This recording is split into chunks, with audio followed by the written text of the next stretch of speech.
तीर्थे तीर्थ हैं हरते सब संताप, हम तो बस इतना जानते आप सरीखे आप सरीखे आप। कुंडलपुर के बड़े बाबा की, मुल्ला श्री पार्श्वनाथ भगवान की 10 लक्षण महापर्व की, उत्तम संयम धर्म की, परम पूज्य आचार्य भगवान गुरुदेव श्री ईश्वर विद्यासागर जी महामुनि राज की, परम पूज्य आचार्य श्री ईश्वर समय सागर जी महामुनि राज की, परम पूज्य मुनि श्री ईश्वर महा उपवास के धारक मुनि श्री विमल सागर जी महाराज की, मुनि श्री अनंत सागर जी धर्म सागर जी महाराज की, 3,9 करोड़ मुनिराजों की, पूज्य मुनि श्री 108 भाव सागर जी महाराज की, समस्त मुनि संघ की। लेते ही सरस नाम जिनका पाप दमन हो जाता है, जिनके दर्शन से दर्शन का आत्म दमन हो जाता है, जो मोक्ष मार्ग के निर्माता जिनका इतिहास निराला है, उन बीतराग भगवान को अनंत अनंत बार नमन हमारा है। इस प्रकार से आज का यह संयम धर्म का दिन है और इन 10 दिनों में व्यक्ति कई लोग विशेष उपवास करते हैं और विशेष उपवास के साथ साथ तप साधना करते हैं। तो बड़े भाग्यशाली और सौभाग्यशाली वह व्यक्ति होते हैं जो प्रतिदिन भगवान का अभिषेक करते हैं, जो पूजन करते हैं और प्रतिदिन जो बीच बीच में अष्टमी चतुर्दशी को उपवास करते हैं। कई लोग साल भर में नहीं कर पाते हैं, 10 दिनों में विशेष साधना करके अपने पुण्य को बढ़ाते हैं। यानी जैन धर्म विश्व में प्रथम ऐसा धर्म है कि जहां पर निर्जल उपवास किया जाता है। मुनिराज तो करते ही हैं, श्रावक भी निर्जल करते हैं, लेकिन जिसकी क्षमता नहीं होती है वो जलादि लिक्विड तरल पदार्थ लेकर ही उपवास करते हैं। बाकी लोग एकासन भी करते हैं शक्ति के अनुसार। तो संयम धर्म का पालन अपन वर्षों से करते आ रहे हैं। संयम तो मुनिराज ही धारण करते हैं और संयम व्यक्ति को ऊंचाइयों पर पहुंच जाता है। जैन दर्शन की एक विशेषता है कि अंजन चोर को भी निरंजन बना दिया। कोई कितना पापी हो, पाप करने वाला हो, वो भी अगर भगवान बन जाता है, पापी भी भगवान बन जाता है। यानी वो अपने कर्मों का क्षय करता है, प्रतिक्रमण करता है, प्रायश्चित ले लेता है तो शुद्ध हो जाता है। इसलिए समाज में कई बार बुरा हो जाता है वो व्यक्ति, लेकिन वो अच्छा बन सकता है। वॉशिंग मशीन में कपड़ा जाता तो गंदा ही जाता है, धुल के फिर साफ आ जाता है। इसी प्रकार से कोई कितना भी बुरा हो, लेकिन जैन दर्शन में कहा है कि व्यक्ति अगर मुनि दीक्षा अंगीकार कर लेता है। पद्म पुराण में उदाहरण मिलता है कि वो राजा युद्ध में लड़ रहा था, शायद संभवतः मधु नाम का राजा था, और हाथी पे युद्ध लड़ रहा है और उसने सोचा कि मरण तो होना ही है। उसने केस लॉन्च कर लिए हाथी पे बैठे बैठे कि दीक्षा ले लेंगे, मुनि बन जाएंगे, अगर मर भी गए तो मरण समाधि मरण होगा और कम से कम 2-3 भाव में और ज्यादा से ज्यादा 7-8 भाव में निश्चित रूप से हमें मोक्ष की प्राप्ति होगी। इसलिए जैन दर्शन में मृत्यु को महोत्सव कहा गया है। जन्म का महोत्सव तो दुनिया मनाती है, लेकिन एक बिरला जैन धर्म है कि वो मृत्यु को भी महोत्सव मनाता है। इसलिए अपन जितना भी अपनी जम सकई तम की रही, जितनी जिसकी उपवास की क्षमता है करे, क्योंकि मौसम तो साथ देता है। कई बार धारणा बना लेते हैं, इसलिए एक एक भी बढ़ाते जाए तो अच्छा रहेगा। नियम अंदर से संकल्प ले लें पक्का, क्योंकि जैसे जाप का संकल्प लेते, संकल्प में वही शक्ति होती है कि संकल्प से सब कुछ काम हो जाता है। जैसे मुनि महाराज एक बार महाव्रत ले लेते हैं, फिर जीवन भर अंतिम श्वास तक, जैसे वो योद्धा होता, वीर योद्धा लड़ता है ना, युद्ध मिलिट्री में होता ना, जवान शहीद हो जाता है, ऐसे ही जैन धर्म के जो संत होते हैं वो इस देश की रक्षा के लिए और अपनी आत्मा की रक्षा के लिए, इस धर्म की रक्षा के लिए बिल्कुल डटे रहते हैं, युद्ध लड़ते रहते हैं। श्रावक तो डामाडोल हो जाता है, सांप दिख जाए तो घबरा जाते लोग, सांप आ जाए। अभी तक साइंस ने, साइंटिस्टों ने, डॉक्टरों ने सिद्ध किया है कि सांप के काटने से नहीं मरते लोग, सांप के डर से मर जाते लोग। इसलिए लोग घबराते हैं, कमजोर होते हैं। लेकिन क्रमशः जिनके अंदर पावर होता है, शक्ति होती है, आत्मा में अनंत शक्ति है, तो इसलिए तू सागर है तो उसकी लहर में हूं, तू युग है तो पल भर का महर में हूं, तेरे बिना मेरी कोई पहचान नहीं, तू मंदिर है तो देहरी का पत्थर में हूं। तो मैं बस ऐसे ही भावना भाते रहें कि भगवान, प्रतिदिन ऐसी भावना भाया करो कि हे भगवान मैं बड़ा पुण्यशाली हूं, भले ही मैं गरीब बना रहा हूं। कई लोगों को विकल्प आता है कि मैं गरीब हूं, उनको टेंशन होती रहती है कि मैं बोली लेता हूं तो बड़े लोग बोली ले लेते हैं, इनको मंच पे बुलाया जाता, हमें नहीं बुलाया जाता है। इसलिए तो ये छोटी छोटी व्यवस्थाएं भी की जाती हैं कि महाराज जी ने कहा था कि इधर ऐसा विशाल परिसर होना चाहिए, तो महाराज जी ने अपने लिए कहा था कि हमें यही रहना क्या परमानेंट।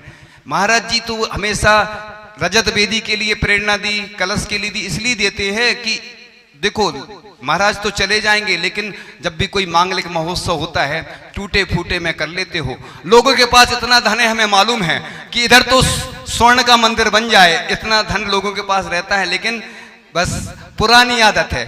अब बुजुर्गों की परंपरा हमें छोड़ना है, अब युवाओं को आगे आना है। पूरे देश के लिए मैं एक बात कहना चाह रहा हूं कि हमारी जो भी संस्थाएं, एक दिन और बताया था पूर्व में, वही रिपीट नहीं करते, वैसे उसी को आगे बढ़ाते हैं पार्ट बाई पार्ट। तो अपन को संस्थाओं में ऐसे लोगों को लाओ तो अपने जैन धर्म की जो पताका है, पंचम काल के अंत तक, त्रिलोय प्रणति ग्रंथ में लिखा है कि मुनि आरिका श्रावक श्राविका पंचम काल के अंत तक 21,000 वर्ष का जो काल है, 18,500 वर्ष से ऊपर जितना भी एक्यूरेट संख्या अभी नहीं है, तो 18,000 से ऊपर निकल चुके हैं। जितने वर्ष शेष हैं, ऐसे ही जब तक हमें ऐसे लोगों की आवश्यकता नहीं है, वो लोग सहयोग करें, लेकिन कुछ ऐसे लोग तैयार हो पूरे देश में कि हम हमेशा जो भी हमारे धार्मिक आयोजन होते हैं, कार्य होते हैं, गौशाला है, पाठशाला, उनके लिए तैयार रहें। कई लोग उस पद पे बैठ जाते हैं, फंड भी रहता, उपयोग ही नहीं करते हैं। ऐसे लोगों से दूर रहना, हमें पाठशाला को ऐसा बनाना है कि बच्चे आगे चलकर संयम धारण करें, मुनि महाराज बने और बालिकाएं आरिका बने। हमारी ये परंपरा संयम की है, निरंतर चलती रहे। लोगों को अपने परिवार की चिंता होती है, हमारा वंश चले और हमारी परंपरा, बस हमारा धन सुरक्षित रहे। श्रावक का मन बहुत छोटा होता है, हमने देखा है। श्रावक आते, जैसे उनसे कुछ योजना बोलो तो बस वो मना करने लगते। लेकिन जहां 500 घर भी हैं, है ना, किसी व्यक्ति का और समाज का नाम नहीं लेंगे, इसलिए लेते हैं कि एक कलो तो और लोगों को विकल्प होता है। आप पूरे देश की बात कर रहे हैं कि वहां भी जब पंचकल्याणक हुआ तो धर्मशाला आदि संत निवास तो था, धर्मशाला नहीं थी। जब साधुओं के चतुर्मास होते हैं, पंचकल्याणक होते, तो उसके निमित्त से वो काम, इंदौर जैसे शहर में भी जब एक दिन अभिषेक हुआ तो भूमिका बनी और काम होते चले गए। लोगों का मन छोटा होता है, इसलिए मैं तुम्हें एक बहुत अच्छा सूत्र दे रहा हूं, कभी कोई काम को मना बिल्कुल नहीं करना, भले ही सहयोग नहीं देना, तुम्हारी जितनी क्षमता है, क्योंकि इससे अपन को अंतराय कर्म का बंध होता है। जैसे कोई आहार दे रहा है और अपन उसको मना करो तुम आहार देने नहीं जाओ, कोई स्वास्थ्य खराब है, कोई समस्या है, वो बात अलग है। जब अपन ने उसके भाव अच्छे हैं दान देने के, तुमने बीच में अड़ंगा डाल दिया। अब अगले समय में तुम्हें भी, आपको उदाहरण सीता का मालूम है, अंजना का मालूम है, सब ऐसे उदाहरण है कि इसलिए अपन भावना तो बनाओ तो सब होता चला जाता है। हमारे आचार्य भगवान ने देखो कितने सारे तीर्थों का निर्माण किया, पूरे देश और दुनिया ने सहयोग दिया।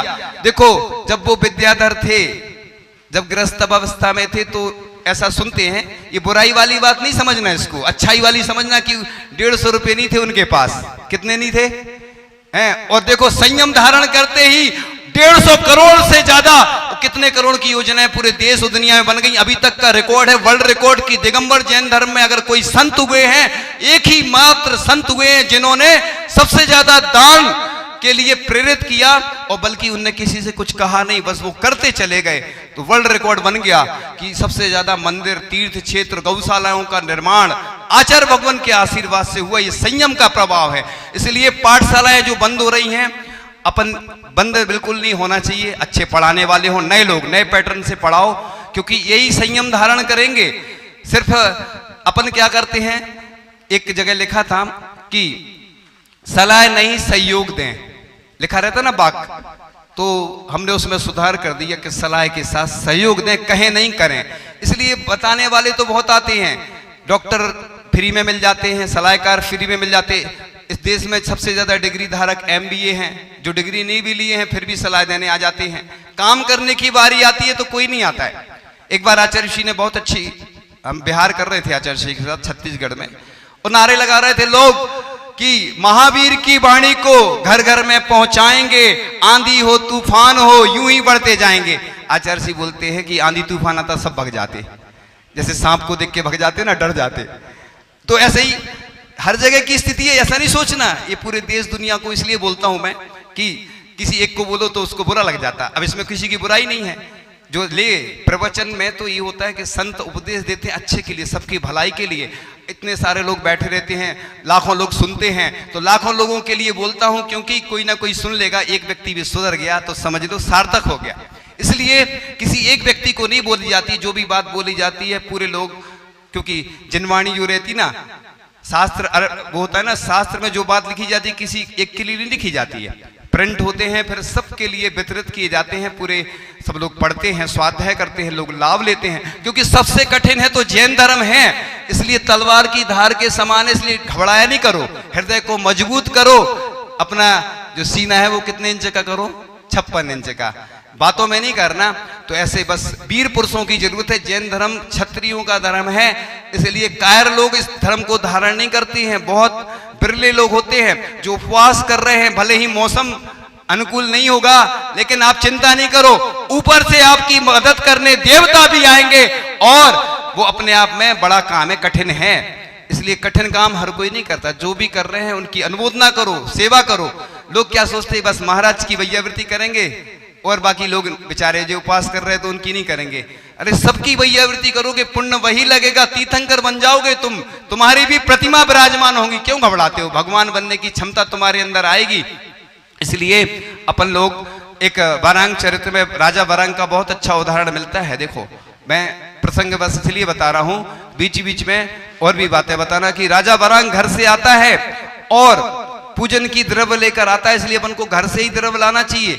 धो के भी ला सकते, कुएं के पानी से। अभिषेक का जल नहीं ला सकते, क्योंकि वो भगवान के ऊपर अभिषेक होता है, पूजन तो दूर से करते हैं। और नहीं है तो मंदिर में जल ले लो, अपने घर से अच्छी द्रव्य लाओ और अच्छे से पूजन करो, ठाट बाट के साथ। लोग कंजूसी करते हैं ना, महाराज जी नहीं बोलते, लोग जल इतना सा चढ़ाएंगे, इतना बड़ा घड़ा चढ़ाओ, क्या दिक्कत है, जल स्नान में कितना लगाते हो। इसी प्रकार से चिटक है ना, वो पुरानी परंपरा कंजूसों की चल रही है। तो लोगों ने आज तक, हमने आज तक नहीं देखा कोई ने बड़ी चिटक चढ़ाई हो, अभी तक नहीं देखा इतने। क्योंकि लोग क्या करते, कंजूसी तो अपना लेते, अच्छी चीजें भी अपनाया करो। इसलिए ऐसा कोई नहीं लिखा कि भगवान को बड़ी नहीं चढ़ा सकते। बड़े बड़े श्रीफल बनाते हैं ना, वो अलग से, वो स्पेशल बनते हैं अलग से, है ना। तो श्रीफल बड़े बना लेते, ऐसे ही बड़ी द्रव्य भी चढ़ा सकते।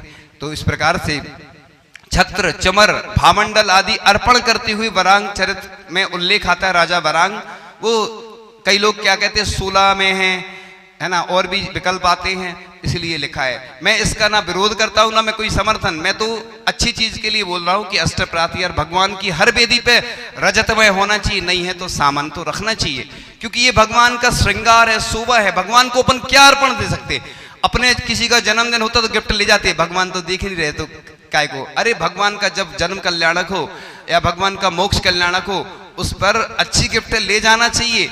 ये क्या है, हम भूलते जा रहे हैं और बस दिखावे प्रदर्शन में ही हमें आनंद आता है। तो राजा वारांग ऐसा ही करता था। इसलिए बीच में बोला जा रहा है कि बिना धोए हुए पूजन सामग्री जो अर्पण करता है वह अत्यंत दरिद्र के घर में दासी पुत्र के रूप में उत्पन्न होता है। जो मलिन खंडित पुष्पों से पूजन करता है वह मरण कर निर्धन मिलेच्छ के घर में उत्पन्न होता है।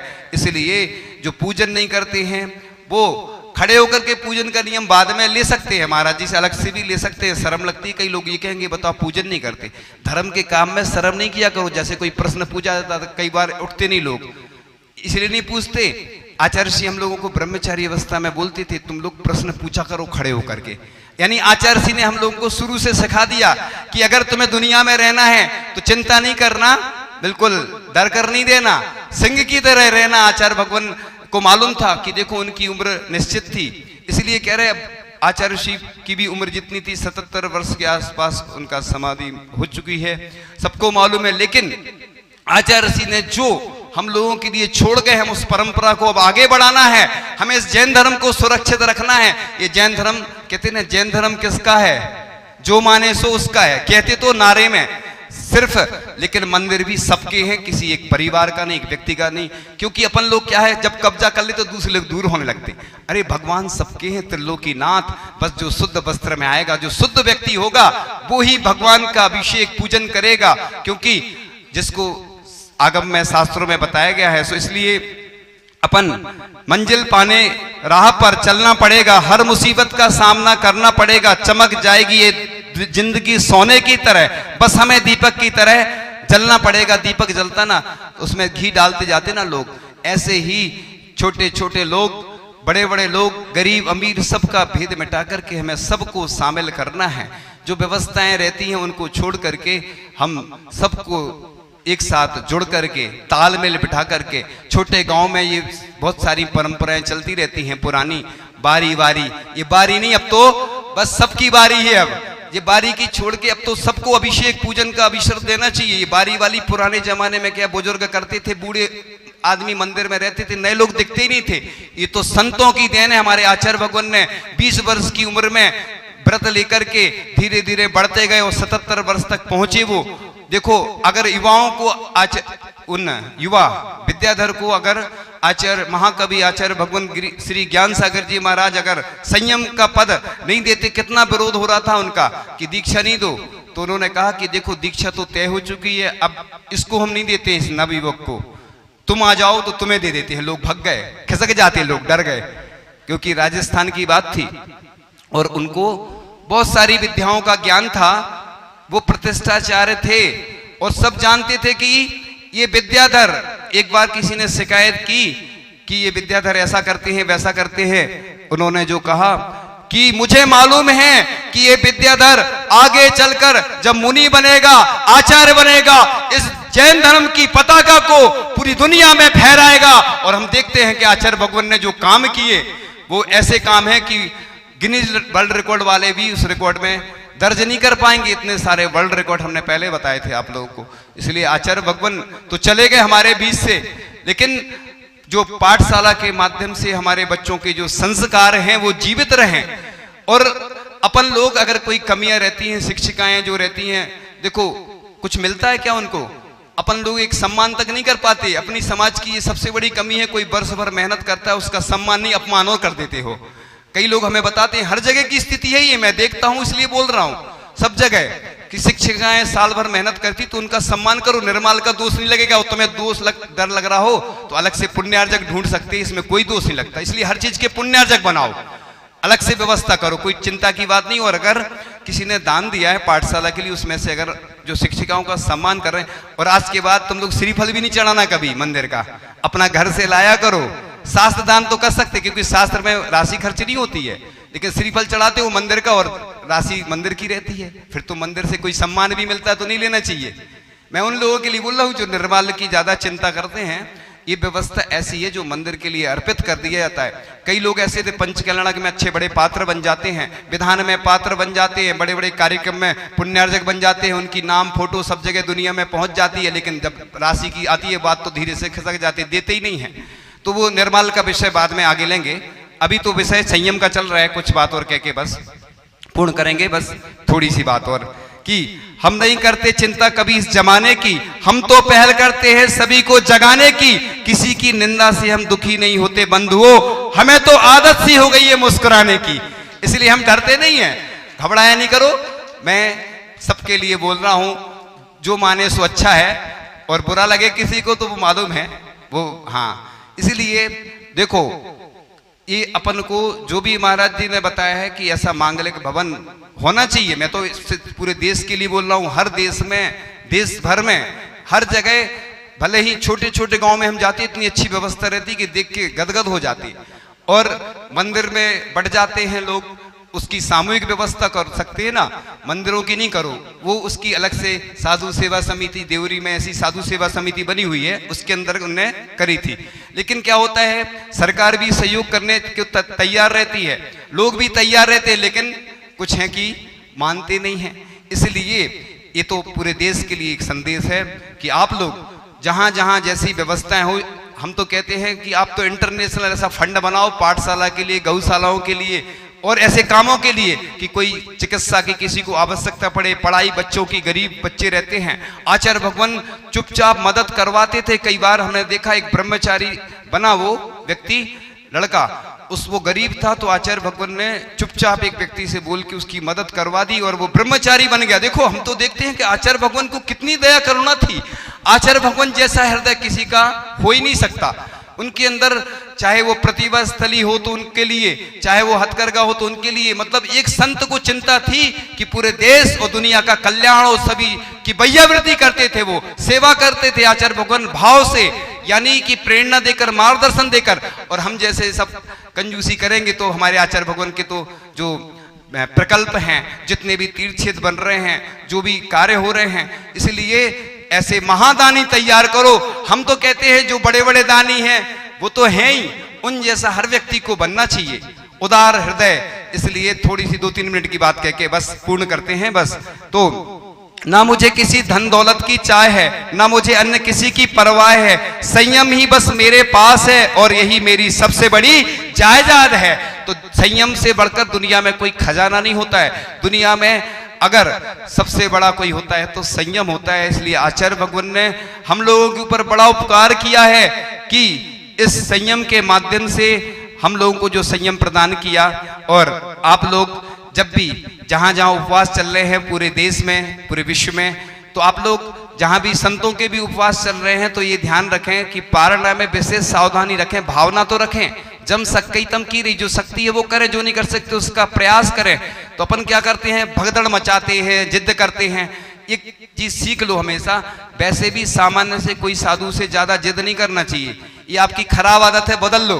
मैं सीधा बोल रहा हूँ, कड़क बोल रहा हूँ, इसलिए बोल रहा हूँ, मैं अपने लिए नहीं बोल रहा हूँ, पूरे देश के लिए बोल रहा हूँ कि देश में जहां जहां जो लोग सुन रहे हैं, और आप हमारी बात पहुंचा भी देना, अच्छी बात तो पहुंचाया करो तुम, ठीक है ना।